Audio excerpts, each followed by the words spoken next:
శాసన గ్రంథాల మండలికి నూతన ప్రిఫెక్ట్ ను నియమించిన పోప్ ఆర్చ్ బిషప్ యాంథనీ రెండెజోను శాసన గ్రంథాల మండలి ప్రిఫెక్ట్ గా పోప్ లియో నియమించినట్లు హోలీ సీ ప్రెస్ ఆఫీస్ బుధవారం మార్చి 25, 2026న ఒక బులెటిన్ లో పేర్కొంది.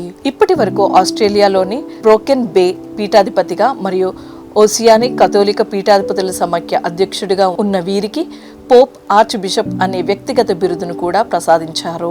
సెప్టెంబర్ 26న Pope Leo archbishop Filippo ఇలానోను పీఠాధిపతుల డికాస్ట్రీ ప్రిఫెక్ట్ గా నియమించారు. జనవరి 2023 నుండి మే 2025 వరకు ఇయానోన్ నిర్వహించిన ఈ పదవి ఆర్చ్ బిషప్ యాంథనీ భర్తీ చేయనున్నారు. ఆర్చ్ బిషప్ యాంథనీ తన అధికారిక ఫేస్బుక్ పేజ్ లో నాపై ఉంచిన నమ్మకానికి పోప్ లియోకి నేను హృదయపూర్వకంగా కృతజ్ఞతలు తెలుపుకుంటున్నాను అని రాశారు. బ్రోకెన్ బే మేత్రాసనానికి విశ్వాసులకు మరియు గురువులకు పీఠాధిపతిగా సేవ చేయడం నిజమైన ఆనందాన్ని ఇస్తుందని కూడా ఆయన అన్నారు. ఆర్చ్ బిషప్ తన కొత్త బాధ్యతలను ప్రారంభించడానికి రోమ్కి వెళ్లే ముందే అనగా రాబోయే 3 నెలల పాటు బ్రోకెన్ బేకు అపోస్టలిక్ అడ్మినిస్ట్రేటర్ గా సేవ చేయనున్నారు.